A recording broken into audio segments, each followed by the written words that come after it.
Welcome, everyone. I'm very pleased that we have a guest from Denmark here today. I am going to get started here. First, we're going to just talk a little bit about the webinar functionality. So we ask that during the presentation portion of the audio and video that it's from the presenter only. To turn on closed captions, go to More, Language and Speech, turn on live captions. Please use the chat feature for any discussions and post questions arriving from the content in the Q&A section. This will help us to find your questions for the allotted Q&A portion while allowing people to have a conversation in the chat. As the webinar is only 40 minutes in length and is immediately followed by our wellness session, time may not permit for us to answer all of them during the webinar. The answers will be posted on our website along with a link to the video recording and a copy of the slides. This can be found under Education Webinars. I will be sending a confirmation of attendance email after the webinar and will include a link to the page with that communication. I will also include the topics covered and the length of time spent in the webinar, as some people have requested this to send to the professional association. Today, Mikkel Øberg, Director of Radiation Protection, Danish Decommissioning, joins us to talk about nuclear waste management as a system. Mikkel works with his staff advising, evaluating, and calculating on matters related to health physics.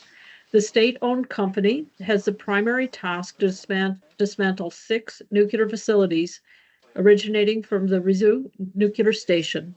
They also operate the country's only treatment plant for radioactive waste and participate in the process of finding a long-term solution for the waste.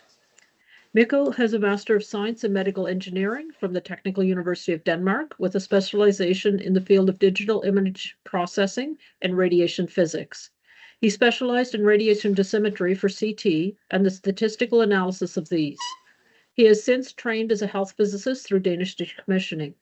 He is currently studying a Master of Public Governance, Public Administration at Copenhagen Business School. The webinar will begin with a presentation by Mikkel. He will overview basic principles of waste management during decommissioning, how it differs from operation, the function of international guidelines, and what implementation looks like in practice in Denmark. This will be followed by a Q&A as time permits. During the presentation, feel free to post your questions in the Q&A. If you cannot access the Q&A, post your questions in the chat and we will copy them over to the Q&A for you. The final 20 minutes of today's webinar will be a movement break of beginner Tai Chi led by Charlmane Wong of Gong Tai Chi and Qigong at Richmond Hill. Well, welcome, Mikkel. I'm sorry if I'm not pronouncing your name exactly correctly. It's fine. We're very pleased that you could join us today, and I will now stop sharing so you can present. Yeah. And I'll do. Let's do the always. Let's see here. Good. And I really want to say lift off. Is it working? Yes, it is. Perfect. And if you don't mind pronouncing your name correctly, yeah. I know that Canadians love the accent and like knowing, and also Rizhou or Rizzo. Yeah. How you pronounce Perfect. Where you work. Yeah. I'm gonna turn off the camera because it's on my laptop and it's a bit difficult to get to. Okay. But so welcome everyone. My name is Mikkel Øberg, and I'm so tired of being called Mike. So Mikkel, it's just like nickel but with an M. And Øberg, let's forget about that. That's a horrible name. As Linda's rightly mentioned, I had a discussion with the department lead Natalia at a workshop I went to, and suddenly we had this huge discussion on waste management and what to do and what not to do, and one thing led to another, and well, I'm very glad to be able to give this seminar as we work with so many international organizations, and so far I've always experienced Canadians to be, let's say, scientifically very well founded, but pragmatic. I think a lot of countries miss the but pragmatic part. It's very easy to do radiation protection where you act like you have infinite amount of money and time, but it's also very easy to do it very roughly. I really think that the work you've been doing is interesting, so I'll gladly try and explain a bit about how we do it. So I'm going to spend around 20 minutes, and as was mentioned, I'm the Director of Radiation Protection and Radiation Protection Expert here at Danish Decommissioning, and this talk could last half a lifetime if we wanted it to. It could easily last hours and hours. So it's going to be a bit brief, but we're going to cover basic principles, how operations differ from decommissioning, the international guidelines, and what it looks like in Denmark. And even though it's a brief overview, there are some slides in the deck which I'm going to cover only briefly, but you have it for your own leisure. So, the basic principles. This is a remembrance stone in concrete from the Maralinga test site in southern Australia, where the United Kingdom tested a lot of nuclear weapons in the 50s.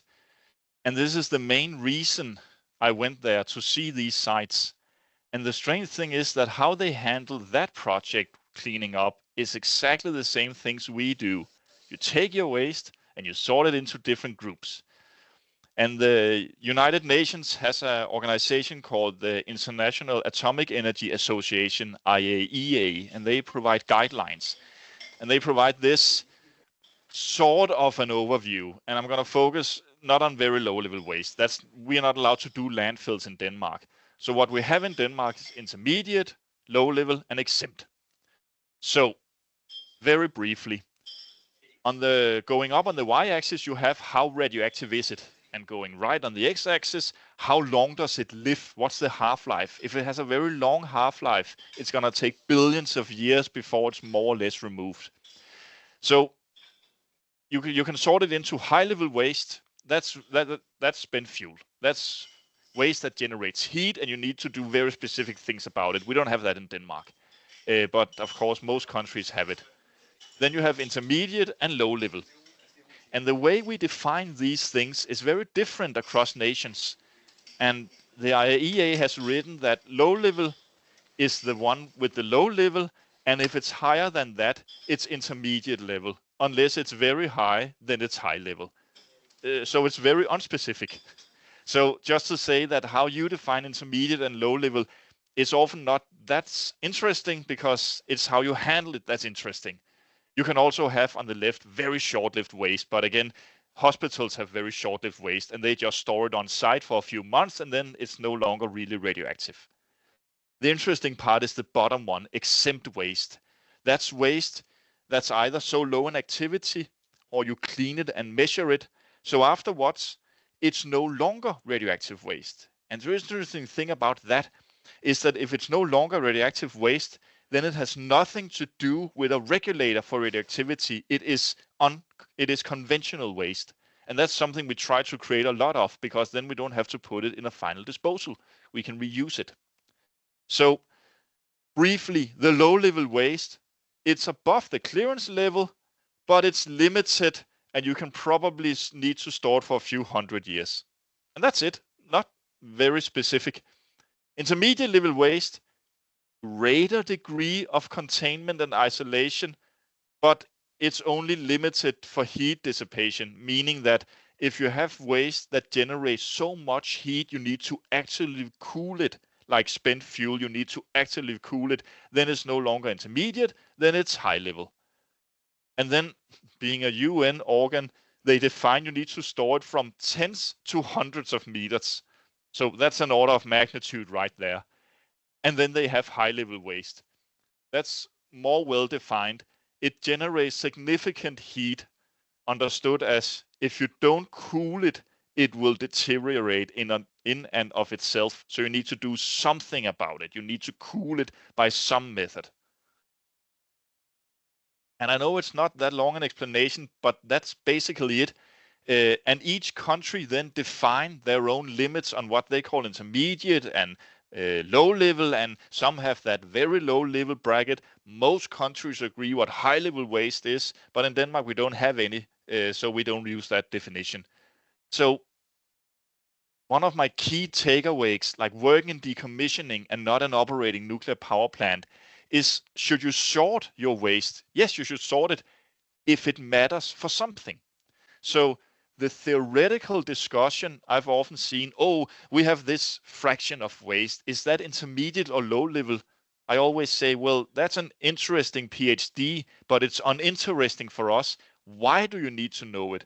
Oh, it's because we have a waste facility that only accepts low-level waste. Well, then it's worth looking into. Again, how do you condition? How do you do something to your waste? Well, decommissioning is different than operation in that you probably don't have a final repository. And if you do, you don't have one for all types of waste. If you don't have a repository, a final disposal, so to say, you have no VAC, that is waste acceptance criteria. So like the rules for waste going into that facility. And if you don't know what waste will be going in and in what condition it will be doing so, then you can't condition and handle your waste. But you probably have a license stating you need to handle the waste. Should you pack for it to be retrievable, to be reversible? In this business, we always say only handle it once. Like if we're going to get doses and risks out of handling this nuclear material, let's do it one time only.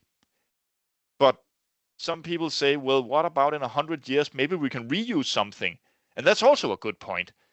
So you can already see for the next 15 minutes, I'm going to answer no, but raise a lot of questions. But that's what working with decommissioning is. There are no set rules and boundaries. You have to take it case by case. More countries are looking into the case storage. European regulations say you can store for a year. Some countries have 5 years. A lot of problems are solved in 5 years if you think you can manage safety for 5 years. What about exempt waste, cleared waste? I have a whole different talk for another time, possibly, on how we clear waste and measure it, which I, as the one responsible for it, fortunately think is very fascinating. But I think I'm the only one who's going to find it fascinating. But just to say, you can do a lot with how you handle your waste. So having been through the theoretical basics, what do we do in principle? Well, we sort it into primary and secondary. So when we begin decommissioning, everything that was here the day we began the teardown process is primary waste. Everything we created doing that work is secondary. So if you clean your house, if you wash your dishes, the dishes are the primary, and all the water and the used brush and everything else is secondary. And in principle, it's very easy to do waste management. You register what you have, you sort it, you reduce it, you decontaminate, you sample what you need to do. Can we clear it? Yes or no? Then you pack it and you dispose of it. In reality, you don't have the documentation. You have incomplete data. You don't know how to characterize your blast medium. Is your sample library good enough? What is good enough? What are you even sampling? How does clearance work? You already did all the low-hanging fruits. What about the problems? What is the chemical composition? What about on-site versus off-site storage? All these things come together in one big mess, meaning that waste management and decommissioning is much more a political national issue than when you have a single operator running on a single license at a single site. However, not all is lost. We have drums that look like this. And I can only say that if any of you know anyone or works in operations in open nuclear power plants, whatever you're doing in waste management probably isn't good enough for what you need to do, because you change your purpose, your regulation, and your time frame when you go into decommissioning. And speaking briefly on all of them, well, when you're running a facility of any kind, you have to handle what you need to do, keep costs down, and don't get closed. Okay, fine. When you decommission, it's the opposite. You need to handle everything, even the thing in the corner no one knows what is anymore. You still need to keep costs down, and your goal is to close yourself. So at the end of the day, what you're trying to do is make sure you're no longer open. And that's a very strange way to run a business. And probably it is to have, I call it end-state remediation, just meaning clean up.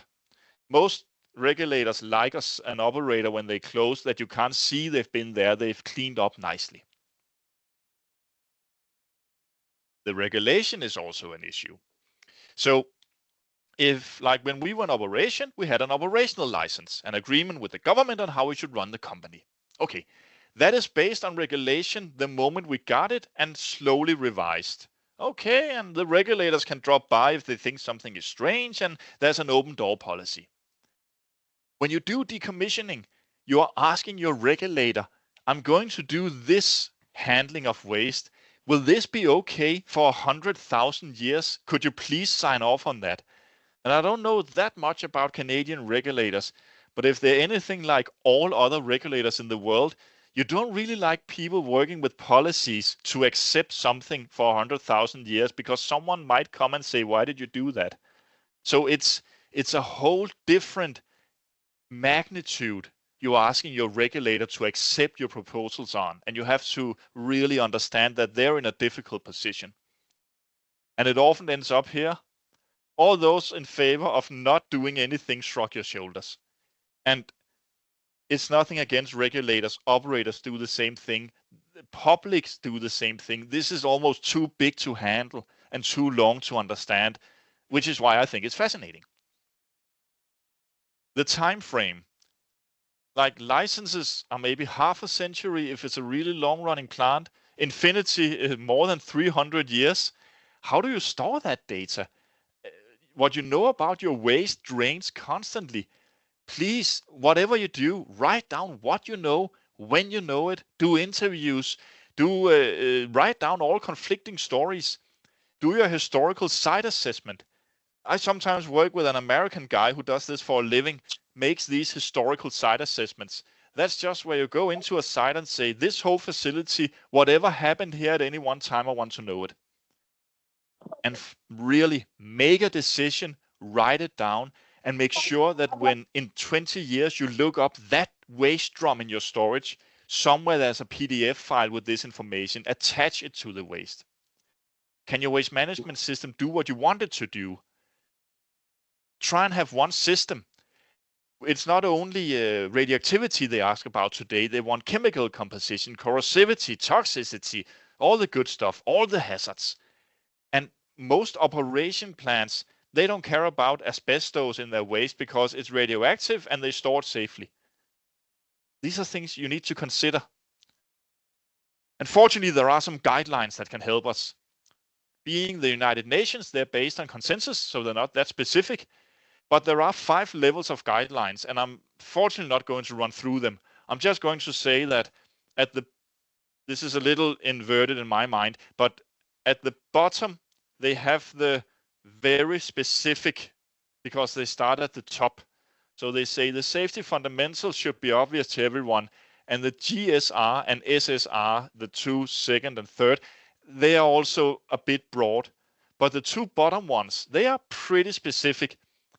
And I'm going to take tiny tidbits for a few of them, just saying that if you, for some strange reason, join this and afterwards think, I want to read more about how you do waste management of radioactive waste predisposal, read the GSR Part 5. If you work in this industry, if you have any friends in this industry and they don't know about the IAEA GSR Part 5, they are missing out on a lot of good information. There's also a GSG called 1, which I took those graphs in the beginning from how you classify your waste that can really help you along. And there is a GSG called 16, which I think is more important than ever. How do you manage and do safety culture? That's something that's been a bit overlooked. And there was an old one called the GST 3.3. Sorry for all the shorts, but and that's not in use anymore. It's been surpassed by the GST 16, and it's really pragmatic. It's really useful, and it tries and explain how to handle waste for 50, for 100 years without losing anything. And if you're really technical, there are 3 SSGs called 40, 41, 45 on really how to handle medical and industry waste. And that's really specific. But if you really want to dig into the more nerdy sides of what we're doing, the SSG 40 is predisposal waste management. That's like, I think it's an interesting read. Most of you probably don't, but if you want to read something, I've made a few recommendations here. European Union has an organ called the Euratom, which is the basis for European law. It's also very high level, and there's a basic safety standard. And this is just to say that from a Danish perspective, the IAEA is guidelines. Whatever comes out of the European Commission is law. We have to do it. and it has been incorporated into Danish law. There's also a directive, and I've highlighted that that's how to spend fuel and waste management. So it's just, if you work at policy, if you know someone who works in policy or regulators, these are the two main European Union documents you need to read.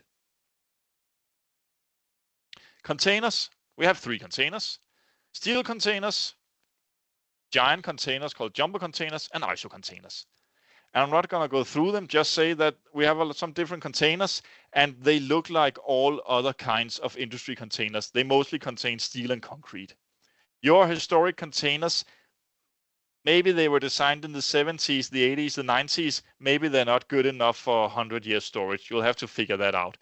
If you have multiple sites, who gets to decide which container we use? I just have a small image flow running through of people working with these containers, just to give you an idea of, it's mostly just steel, concrete. It's ordinary things we are taking down. There's nothing really special about it. One of the last parts is the waste management system.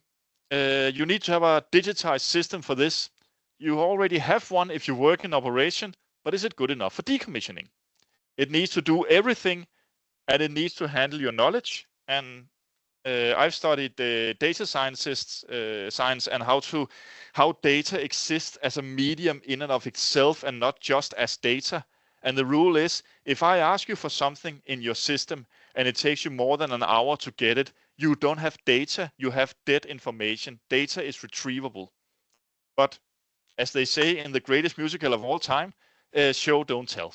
So this is in Danish. I'm just going to highlight. You can just get an idea of how it looks as a system. So this is the front screen with all the waste packets. And if I open one, I am just going to have a small rundown of what we see. We see a unique identifier. You need a unique number for everything. You can see where it started, where it is now. So historic information. It's blue, meaning it's awaiting a measurement to see if it's clean or not. It has a description saying it's from the DR3 reactor, from a tank, so it was a water tank from the reactor. Good. We don't really use it, but you can have like 3D positioning if you want to. What does it contain? Well, mostly steel. We have measured its weight, so we weighed it. Okay, that's good to know. We've estimated the volume. That's also good to know. We say it's not combustible. That's really nice to know. We say it's not a liquid. That's also good to know. It's homogeneous, meaning it is steel and not steel and other stuff. And on the top right, there's been a measurement of the dose rate. And we can see that there's a family tree. We took down a big piece of something and then we cut it into little pieces. And this is a bare minimum of what you need to do in a waste management system. There are also some photos. Okay. This is a really bad photo. This is not a photo of a waste item. This is a photo of a tank. Is that the waste? Are the pipes in that container? Are the connectors? Is the floor? Is all of it? What is in that container? This is a bad picture. Is the ladder included? The other picture, oh, finally, we can see that's something that's been cut to pieces, but you need to know that the inside of the tank was red to recognize this as pieces of a tank. So it's really like, we see a lot of projects saying, well, we have all these images. Yeah, but you have 100 waste items with the same image, which you put into different containers. That's not a good image. Okay, now it turned white for some reason. Why is it white? Because it's in a white area. This means it has passed a clearance measurement by someone called Mikkel Øberg, apparently in 2018, spent most of his December doing this work. And now there's a new file. And that file is a clearance report. So this file, whenever something is measured and is allowed to leave the area, it's because there's this report stating that this number in the bottom is below 1. And that's a semi-complicated calculation of residual radioactivity. And if that number is below 1, I can throw it out. If it's above 1, it's going to be radioactive waste on our site forever, or in a final disposal someday. So it's really a black and white world I live in with my clearance laboratory. But again, attach it to the waste, make sure people know what it is. The last thing we're going to see is another example, which is red, meaning it's radioactive waste, it's never going to change. It is the top shield plug. So if you have a reactor vessel, so the cylinder where you have all the water and the uranium and everything, that containment is like a wine bottle with a little cork on top, and that's the top. So it's the top of the reactor. Okay, it's part of a building. I'm gonna browse through these and just show there are some images. This is not an image of that waste, that's an image of the transport container. Okay, there are 3 files. What's the next one? That's another image of a transport container. But there's one more image, which is the technical drawing of the transport container. So here we have a giant, important radioactive waste item with 3 images, all of them of the cover, nothing of the book inside. Fortunately, one of our, I'm gonna say elderly with her permission, employees looked in her archives and found a technical drawing of the waste item and a picture where we raised it a number of years ago. That's a really good picture because we also defined that it was the big thing in the middle. So in summary, other than this could clearly be a 4-hour talk, but in 23 minutes, this is what we'll have. Your waste management is so essential because when you're in operation, a lot of time is spent discussing how to keep operating and all these things. When we get to decommissioning, the end result of all decommissioning projects are containers with waste and nothing else. No facility, no nothing. So the most important part is waste management. Show what you have and tell it. Store as much data as possible. Analyze what you want to do from scratch. Don't take what you do in operation and modify. Start from scratch. Things have changed in 4 decades for some reason. Although David Bowie's music is eternal, some things do change. Involve your regulators. They want to be part of this process. Decide what you do, document it, get things out the door. Whatever you are trying to do, if you work at a site, if any operational facility is generating problematic waste called legacy waste, and every company has a guy, he may not be called Bob, but you know who I'm talking about. If you have a problem you don't really know how to solve, if you find something in your facility you don't really know where it originated from, there's always a guy called Bob or similar who's been here for 4 decades who know. Make sure to interview him. The top shield plug we saw had a lot of activity, like 5 million thousands cobalt-60 decays a second. That's a lot. Do you have enough data for that? This is just like, this is the key takeaway. Waste management is the most important part of decommissioning, and we often see that it's not the one that gets the most attention, unfortunately, but it's really important. Thank you so much. I'm gonna stop sharing. Yay, well done. Yes. Thank you, Mikkel. You're welcome. Just quickly before I put my slide deck back up and start the Q&A, you had put up the reference documents for the IAEA and the European Union. And for our audience, I just want to mention our regulator, for those people that aren't aware, that maybe aren't in the nuclear industry, is the Canadian Nuclear Safety Commission. And they do have some guidance documents as well for our licensees. So I just quickly want to show people, and I'll put links in the materials afterwards to what Mikkel has shared and what I'm about to show now. So with the regulatory documents, these are not legally binding until someone puts it in their license. But these are the guidance documents. There's a section under Reg Docs, the URL is here, on waste management. So they have different types of waste management, and one of them here is on decommissioning. And then there's another mention of the reporting requirements around waste nuclear substance licenses as well. So just quickly, I thought I would mention that. And then I will now go to, I'm going to pull up my other deck, or actually I may just ask the questions, because I know if I put the slide deck up, then all of a sudden you're small again. I'm going to put my view as speaker. People, you can change your view in there so that you can see the speaker more so than other people. And let me just get the questions up that I'm going to be asking. So during registration, we did have people submit questions. And if Mikkel, incorporated some of those into his presentation. And then some of them here we're going to ask. Other ones are particular to Canada, so I'm going to take them away and put that in the Q&A document that's created afterwards. So first, we're going to address the questions that come in for registration. And then I see that some have been typed in the Q&A. We'll cover those. And then if there's some time in that 10 minutes to be able to open the floor for people to talk, we will do so. Otherwise, again, that I'll write up what we have in the Q&A, what wasn't covered in the Q&A document, and share it with everyone afterwards. So the first question that came in was, have you had any experience of the principles of the waste-led design approach? And if so, how have you used these? Yeah, and as we discussed prior to this, I'll try and keep most answers very brief so we can cover more ground. And like waste-led design approach, we call it cradle to grave, but this whole idea that the waste is the center of your design decisions.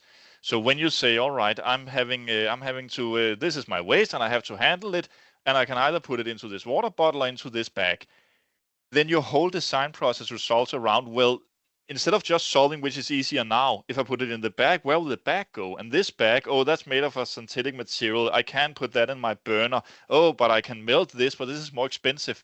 So the moment you begin considering your waste, again, in operations, you're pretty satisfied saying, yoink, this is out of sight. Is this legal to store? Good, I'm done.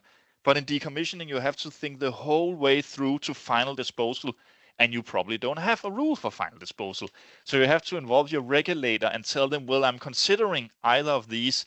I know you're not technical on that side, but could you please help me maybe evaluate which looks better or which works better in the future? So this whole cradle to grave, you need to have the waste packet and the waste handling as your main focus, because someday this will be ending up in a final disposal probably. Okay, thank you. How does one address unknown sample waste with limited information? Very differently between nations, and I have to say that unknown waste, unsampled waste, historic waste is what we call legacy waste, and it's a hassle. And it's so we visit Sweden, they do something, but when we get back, we can't do it because our waste is different. I would love to say like you need to burn it, you need to do this. The only thing I can say is that before you make a giant program characterizing everything and saying, well, we need to make this facility and open all the drums, make sure to go the other way around. Well, why is this defined as unknown or unsampled? Do we know nothing?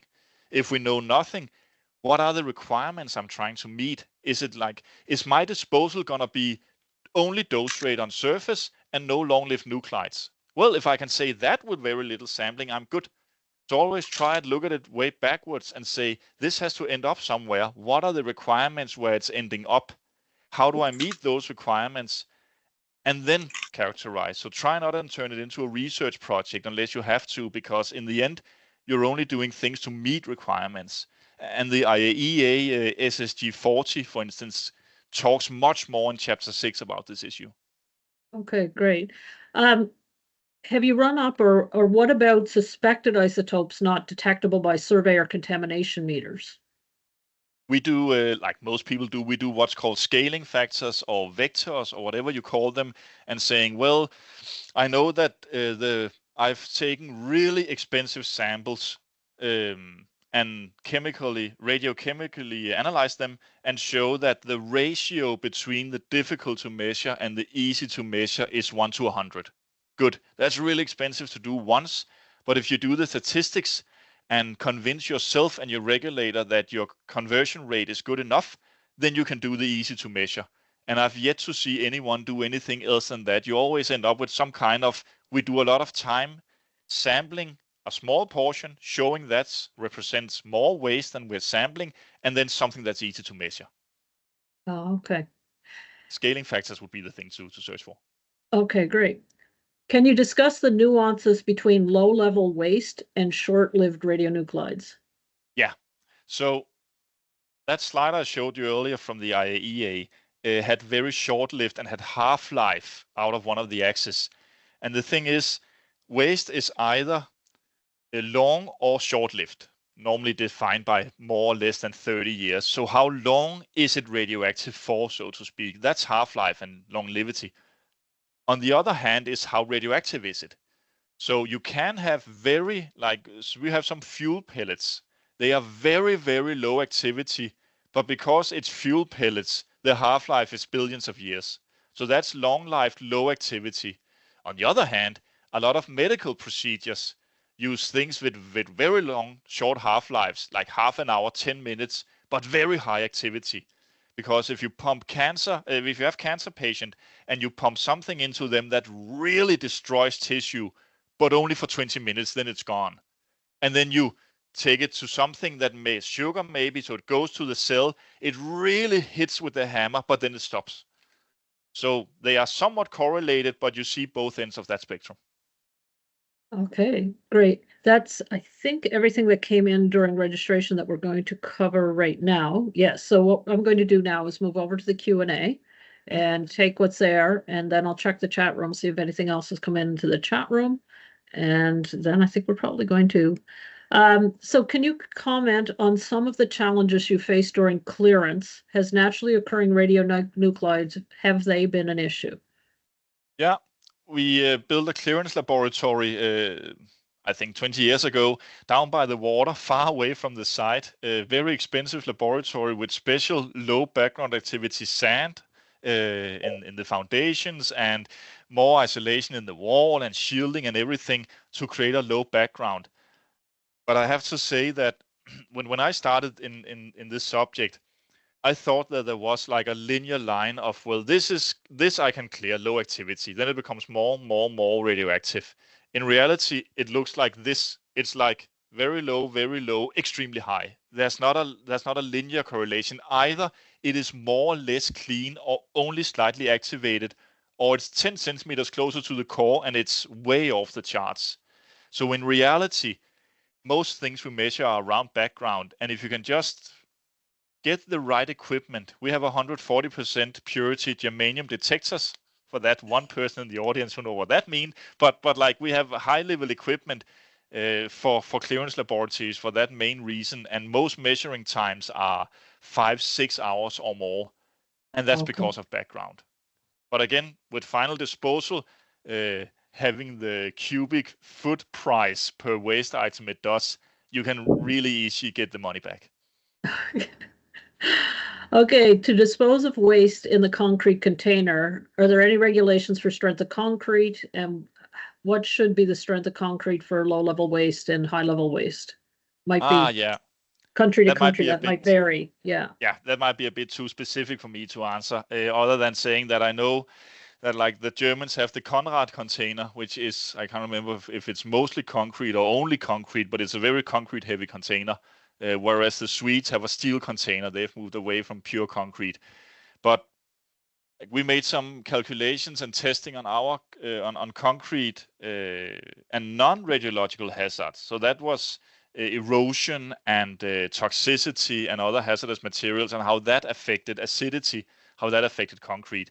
And I don't have any numbers, but that's very dependent on where you are. So I have to say that's one of those. If you ask your regulator, they'll probably be happy to have something to help you with. Yeah, and that's something I'll take away to the Q&A document and try to find some reference materials. Yeah, maybe you have something national. Yeah. So what about processing facilities that treat, norm, and produce T-norm or technical enhanced norm residues? Should the same guidelines for anthropic radionuclides be applied to natural radionuclides? See, now I have to admit that I live in a country where there are no regulations regarding norm, other than we have Denmark has defined that norm exists, which industries produce it, and that's it. So far we are awaiting work at a policy level way above my pay grade on how to handle norm waste. So if you want to spar with someone on that issue, I would maybe try and get someone from Norway. They have final norm disposals and technical enhanced norms disposal. I don't have anything for you on that end. Okay, I have some of the information on norm that I can throw in again to the Q&A, but Mikkel has explained why that's not something that's dealt with there. I'm just going to take a look here in the chat and see if there's particular questions. People want you back. That's wonderful. And Yeah, they like your mug. oh yeah, it's the one creative thing I created in my life. I'm satisfied with. I'm really glad about it. Oh dear. No, that's great. I think our regulator does not care for nuclear warning signs where there's no radioactivity present. So I No, don't know and that's how, and I I don't. ran it past them, but see the bottom part is missing. Okay, so These it's two are not longer, legal. so per definition, it's not a warning sign. I already asked them. That's great. So there's a couple more, and I know that Charlmane doesn't mind waiting a couple of minutes. So Okay, Mikkel, as we can't measure anything, could you say something about sampling methodology? about what? Sorry. Sampling methodology. Oh, I got a 2.5 hour talk at a training course I gave once on sampling, so I could definitely say a lot about sampling. I'll have to say if I'm gonna do anything very briefly, sampling is something you do because you beforehand know you want to know something about the ways you don't already do. That was a very bad sentence. It's just we are discussing characterization right now in our company, and we have some people arguing, well, we should sample, and I always say, why? SSD40 goes into this. So we sample because we can't live with this uncertainty. And the moment you realize that that's the way you need to think about it, you have this uncertainty calculation you're doing. And some part of that, you're either missing data or some of your data isn't good enough or isn't homogeneous or whatever factor in your assumption doesn't hold up. And then you look at all your assumptions and see, well, here is one of the bigger assumptions that's really messing with my risk analysis, with my dose measurements, dose calculations. Okay, I need to do something about this. And then in my mind, it often turns into an obvious question. How do I reduce this? Oh, I need to know that nuclide. Oh, there's a radiochemistry lab. I'm going to ask them. But if you do characterization as a theoretical exercise, it can go way out of hand. So really realize which SSD40 goes into this, but really which uncertainty or unknown are you trying to handle, and then it becomes obvious which methodology is good for that. That's great. And the person who had asked the question clarified the computer had autocorrected anything to everything because we can't measure everything. So thank you for that. The question makes more sense now. Yeah, and that's really like I've seen a characterization plan saying all relevant radionuclides. I'm like, what is a relevant radionuclide?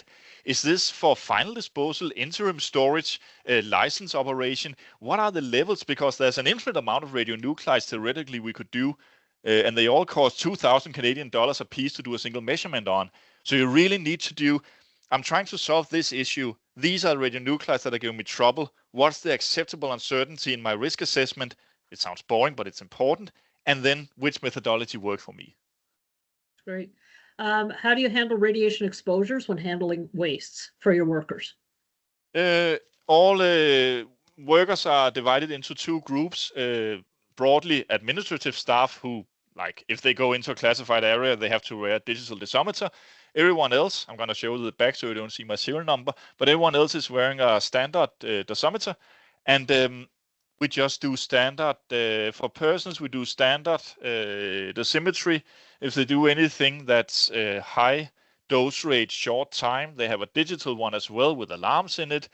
And I would have to say we spend millions of kroners a year on surveillance. So we surveil the air, the output from the ventilation system, the dose rate in buildings, the dose rate outside buildings, the cleanness of surfaces. We do an awful lot of regular daily sampling of a surface, measure if it's below background. So we don't do anything special. There's a lot of guidance online, and if you ever need anything, do reach out, Lynn, and we can definitely have some information. But I don't have anything more special than what everybody else do. Okay, and this will be the last one. Just looking at the time, other ones that we'll just take away. But there's a question of what type of certifications. Now, I can write that up in terms of Canada, but in terms of the background you would need to do something in the decommissioning field, what would you recommend a young person would study? I was a high school teacher in technical high school for a few years after I graduated, and I have to say, since I was 4 years old, I know I wanted to be an engineer. And it's not, I never wanted to be a fireman. I'm thin and pale, but it's just, I still have to say that engineering, I know I'm biased, but and I have some physicists on my staff that are excellent for those very specific, very narrow, highly technical questions and like real strange simulations. But broadly, decommissioning, not only as radiation protection, but waste management, proper decommissioning. If we're talking academia, I have to say engineering, like the engineering to everyone else ratio is always going to be larger than 1, because it's engineers that know the theoretical side, but they also know some kind of pragmatism and practicality, and they want to get their hands on something. Yeah, and they really want to solve things. They want to close cases and get on. Yeah, and there's always, different people have different abilities in terms of being able to handle the math or the 5-year degree or whatever, but there's also technical, like engineering technicians and support people and that type of background. Yeah. So, and then there's also health physics and that whole that you went there. So from there, I'll take away the rest of the questions from the chat. Mikkel, really appreciated having you here. Glad that Natalia got to meet you at the course that she took last year. You're welcome. My pleasure. Great questions all. It's really great questions. Both specific and broad. Yes. So people, you can throw a few more in the chat and I will get the answers if you do have other questions. We thank Mikkel for being here today. I am just going to put up our contact information in case people want to get in touch. So let me put that back up. And so it's great to realize, like, there's a international community that works on keeping the risks associated with radiation low, right? So there are international guidelines, and then we have our own Canadian regulators that put those into place. So if you do have any questions about any radiation safety topic, please feel free to contact us at the Radiation Safety Institute of Canada. We have a toll-free information service to support questions from employers, workers, and the public with respect to both ionizing and non-ionizing radiation safety. We also provide consulting services for those who might need support in developing a radiation protection program and related services, including radiation surveys. If you have any further questions about ionizing or non-ionizing radiation, please feel free to contact us toll-free at 1-800-263-5803 or by email at info@radiationsafety.ca. You can also visit us on the web at radiationsafety.ca, find us on Facebook, LinkedIn, and YouTube. So with that, Mikkel, thanks for being here, and we're going to move over to our wellness break. I'll let you say goodbye to everyone. Yeah, goodbye, and thank you for having me. It was a great pleasure, and I have to say, like, as far as a webinar goes with the interaction you can have, thank you for really asking some questions. All right, thank you. You're getting lots of applause. That's good. So thank you for everyone who took the time to join us today. This is part of our radiation webinar series. That's a wellness webinar series. So we also look to whole body wellness. So for now, the last 20 minutes is our wellness break in the form of beginner Tai Chi, led by Charlmane Wong of Jiang Tai Chi and Qigong in Richmond Hill, Ontario, Canada. Welcome, Charlmane. And we know that some people, this is their lunch break and they'll have to go at the top of the hour. But again, thank you. I really recommend if you can do some of the beginner, it's great to keep your body moving. So with that, I'm going to stop sharing and turn things over to Charlmane. Yep. All right. I've unmuted myself, so hope it's gonna work. And all right. Okay. Is that working? All right. Sorry, I muted myself. Yes, that looks great. All right, that's great. I'm just trying to see if we can hear the music. Yeah, I've already turned it on, but it's yeah. Okay, good. Yeah, it's good. All right. So welcome to Tai Chi again. So Tai Chi being an exercise rooted in Chinese martial art, it's going to benefit our body as well as our mind. So when we do these exercises, we'll try to pay attention to our postures, as well as we want to exercise mental focus as well, and that's how we're going to benefit from it. All right, so now let's get going. Now, as we stand up with our feet shoulder width apart, we're going to start with a couple of warm-up exercises. The first one, so first of all, you put your fingers together with the palms facing up. Then we're going to raise our hands to about chest height. And then we're going to turn our palms up and stretch upward. Feeling tall. All right, and then as you open your arms back down sideways, gently move the hands back down. We're gonna sit down slightly. Sitting down meaning bending our knees, bending our hip joints, and then we're gonna go do that again. All right, so as we reach up, we will try to do a long, deep inhale. And then as we open our arms and bring the hands back down, we're going to do a long, slow exhale. Let's try that again. Breathe in. Breathe out. Now, Tai Chi is practiced slowly because we want to focus and we want to make sure that every body part is moving the right way, which actually is more difficult when we do things slowly. One more time. Breathe in. Breathe out. One last time. Now, this exercise is easy enough. I would encourage you to do this every now and then after sitting a while at your desk. You do this kind of stretch is very good for you. All right, now after you bring the hands back down, we're going to relax, stand back up. Now let's do the second one, which is also just as easy. We're going to reverse the cycling. So open the arms out. When the arms reach the top, you turn the palms towards each other. And then you sit down, drawing the elbows down. And then you continue to let your hands go down as you stand back up. Let's do that again. Keep your shoulders relaxed. At the top, turn the palms towards each other. And draw the body down and stand back up. Now we're starting to get into a little bit of Tai Chi principles with this move because we're going to use, after your arms reach up, your core, your body, to imagine you're going to pull somebody down from the top. One last time. In Tai Chi, we use our core, or what we call our dantian, to initiate moves. That's where we produce our strength. All right. Okay. Now, after this little warm-up, we're going to actually start to do some Tai Chi.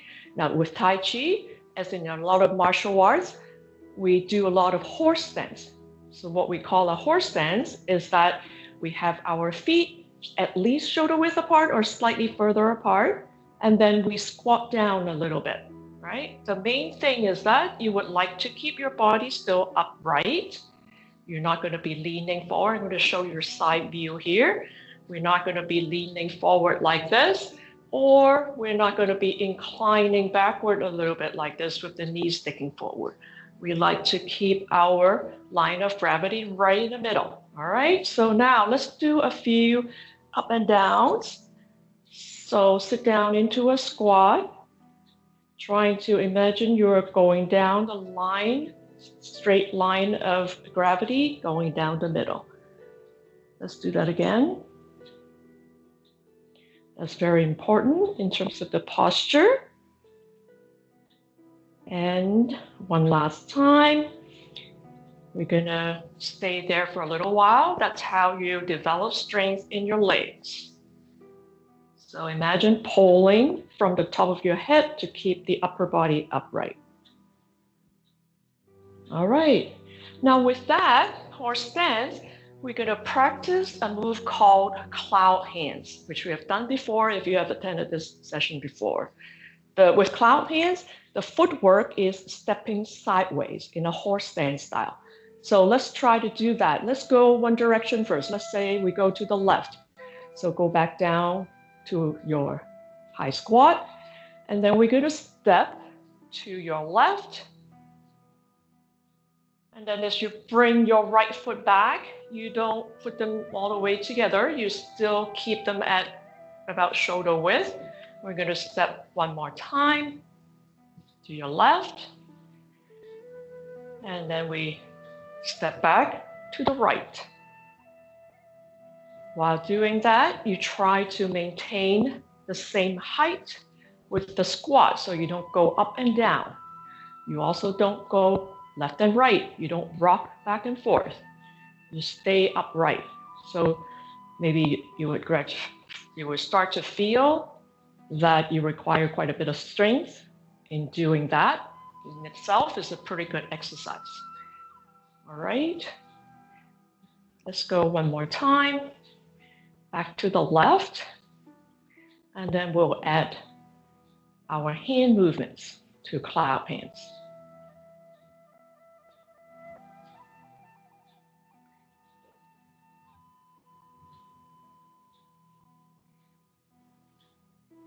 One last step.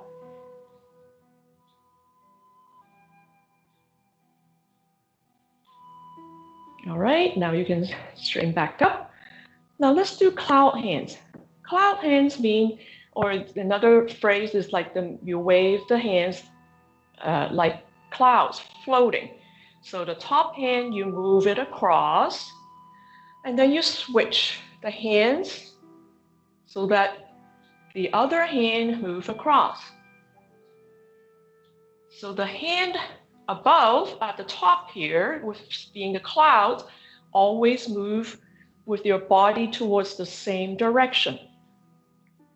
So after you switch your hands with your left hand up, now your body's weight would actually be moving leftward.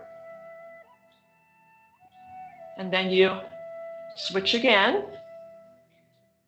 And then you move your body, the weight, back to the right side. So this is how cloud hand moves. The top hand, palm facing yourself. And the other hand, palm facing down. One last time with just the hands.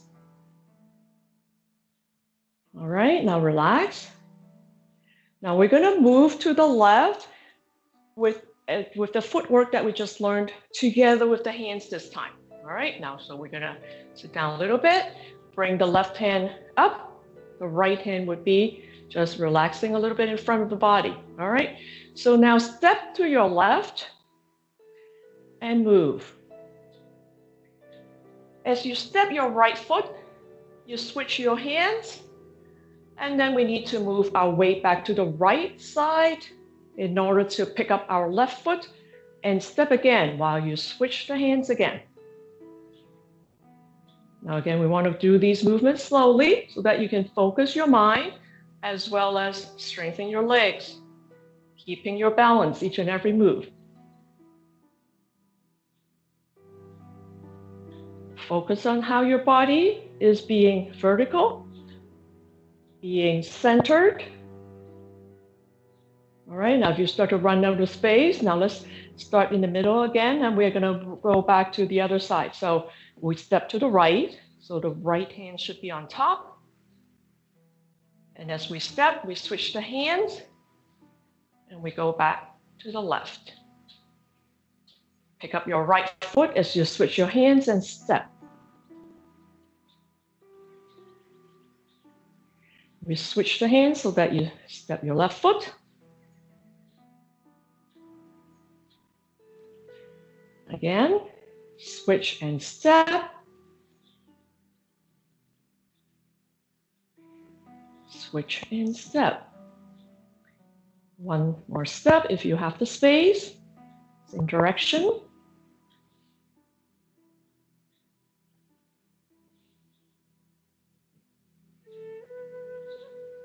All right, now that's cloud hands.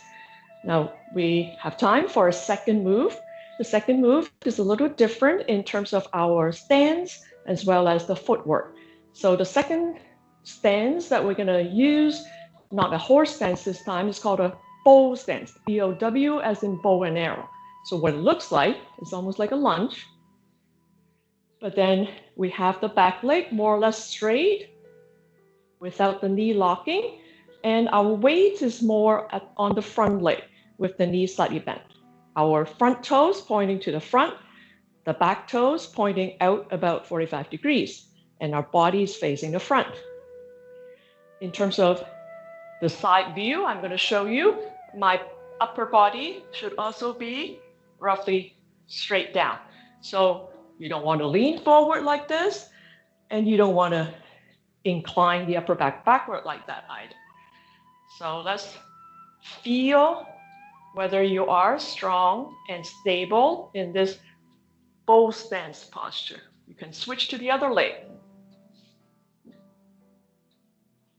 With the other leg, same thing, front knee slightly bent, back leg more or less straight without locking the knee, front toes pointing forward, back toes pointing 45 degrees out. All right, so this is how a bow stance look like. I'm going to face the camera again. Now we need to do the stepping with the footwork. So let's do one simple one step forward. Now we're gonna, let's say we're gonna step the left foot forward. So to start, I'm gonna turn my right foot out 45 degrees, move the weight onto this foot as supporting leg. Then we're gonna pick up the left foot and step forward to form the bow stance that we just learned. All right, so now we're gonna just pick it back up and take it back. Let's try the other side.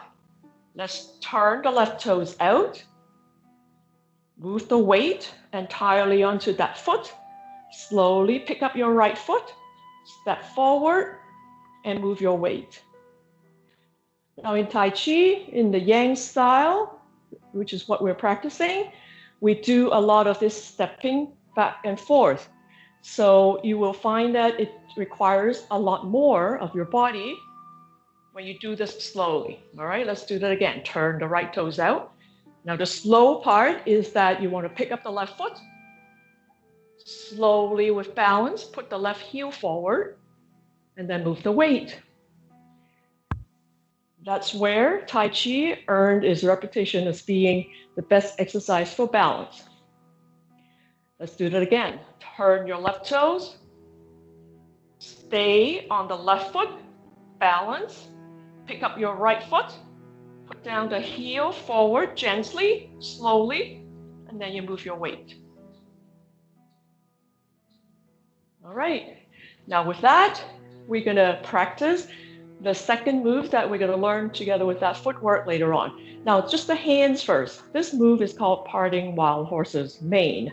So what it looks like is that you're gonna have the hands, let's say with my hands, with a body turning to the right side, my right hand on top of the left hand, palm towards the palm. And this is called a hold ball, as if you're holding a ball between your two hands. Then as we move the body back to squaring to the front, we open the arms, separate them, going diagonally. All right, let's just practice the same side. Let's just say the body turn to the right side. So with your right hold ball, right hand on top, left hand at the bottom, body turn 45 degrees. Then I turn and square back towards the front and open my arms. So the palms direction would remain the same. All right, now let's go to the other side. With our body slightly turned to the left side, let's do a left hold ball with the left hand on top, right hand at the bottom, palm face facing palm face. Then as we turn the body, squaring back to the front, we open those arms diagonally. And then let's try that again. Left hold ball, body turn to the left side a little bit. And now as we turn and square the body, we open those arms again. All right, now with those hand movements as well as the footwork that we just learned, let's try to do that together. Now let's start with the body slightly turned to the right side, with the right toes turned 45 degrees out. Do a right hold ball. Now then focus on the footwork. Have the weight entirely in the right foot. Slowly and gently step the left heel out. And then as we move the weight to the front and square the body, we open both arms and we do the parting wild horse's mane. All right, now let's try the same side again. Right toes turned out, body slightly turned to the right. Right hold ball. Weight on the right foot. Slowly, gently step the left heel out. Move the weight slightly forward and square the body as you open the arms. Let's do one more time and we'll switch to the other side. Right side again. Right hold ball, right hand on top. Slowly pick up the left foot, put it down, and move the weight, and parting wild horse's mane. Okay, now let's practice the other side. Turn the left toes out, body slightly turned to the left as well. Do a left hold ball with your left hand on top of the right hand. Move the weight entirely to your left foot. Step forward the right heel. Then as you move your weight forward, you open your arms. Also be careful, your bow stance, you shouldn't be leaning the body any one way. All right, now let's do it again. Left toes turned, left hold ball. Weight on the left, slowly step out the right heel, move and open. One last time. This time, the trick in terms of the mental thing is that you want to feel like your whole body is, first of all, steady, stable, with the correct line of gravity. And as you move your weight, you want to feel like you're still relaxed, all the energy traveling towards the fingertips. All right? Now, one last review on each side, and we're going to do a cool down, and that would be the time that we have today. One more repetition on each side. Your right side. Add the mental element this time. Relax. Energy traveling all through the body towards the fingertips in particular. All right, now the other side, last time.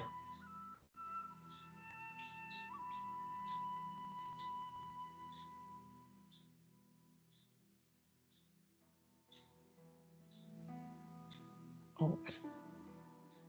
All right.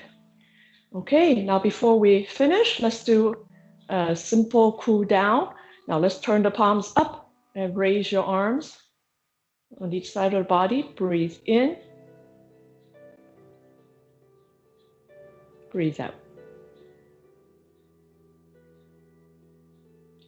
Let's do that 2 more times. Breathe in.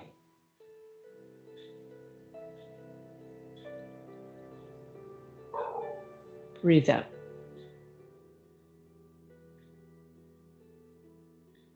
One last time. Breathe in.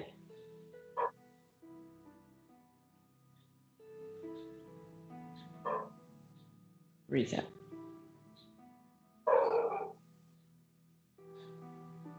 Okay. Thank you very much for attending the class. And I'll turn it back to Lynn. Thank you, Charlmane. That we really appreciate having you here and helping us take the time to take care of our bodies as well. And thank you to everyone that could stay to the end. And we will welcome you next time. We do have a webinar coming up on the 21st, I think it is, with the former chair of the former scientific secretary of the ICRP. So we look forward, hopefully everyone will be back, and Charlmane will be back to help support us there as well. So thank you, everyone. And I will have the letters for attendance out hopefully early next week, hopefully by the end of the week, but if not, early next week. So we'll see you then.